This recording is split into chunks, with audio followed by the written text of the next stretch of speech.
बहुचर्चित आर्चिकर हॉस्पिटल मृत्यु मामलें दोषी को दंड मिली। मुख्य अभियुक्त संजय राय को आजीवन दंडादेश देइछंती कोर्ट। हेले एथिरे संतुष्ट नाहांती देशवासी। एते बड़ मामलें केमिति कोर्ट एभली न्याय देले बोली प्रश्न उठिछि। तेबे गतकाली रातिरे संजय को एभली दंड मिलिबा परे अधा रातिरे स्पिरिट बुलुथिबा अनुमान करा जाउछि। पीड़ितांक घर अंचल में कई जने कांदुथिबा किछि लोक शुणुथिबा कहा जाउछि। बोधहुए एही न्याय रे पीड़िता खुशी नाहांती बोली किछि लोक कहिछन्ति। स्पिरिट अछि ए कथा को विश्वास करबाक हेबो।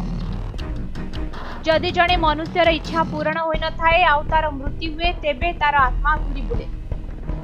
तेबे एही मामला रे मध्य पीड़ितांक आत्मा घुरी बुलुथिबा कहा जाउछि। मान्यवर कोर्ट जे राय देले सेथिरे से संतुष्ट नथिबा अनुमान करा जाउछि। कारण तांको बापा माँ मध्य एथिरे खुशी नथिले। जे पीड़ितांक पई दीर्घ 3 मास कलिकता जड़िथिला।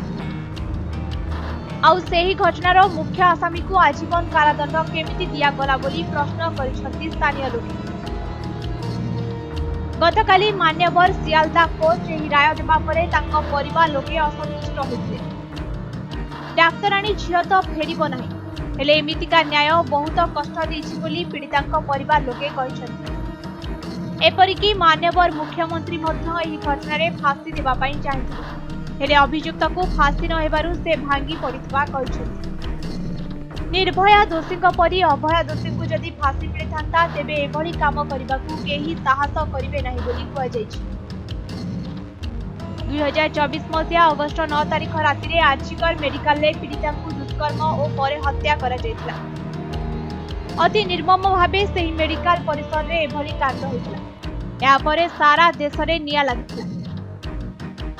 आउ सीबीआई केस हैंडल करी संजय राय को गिरफ्त करथिला। आउ कोर्ट मध्य तांकु दोषी साब्यस्त करथिला। हेले फांसी बदल रे तांकु आजीवन कारादंड मिलिछि। मृत्यु जाए से जेल रहिबे बोली कहा जायछि। एमितिका राय आसिबा परे समस्ते भांगी पड़ितबा पीड़िता को भल पाउतबा लोक माने कहिछन्ति। ब्यूरो रिपोर्ट समय लाइव।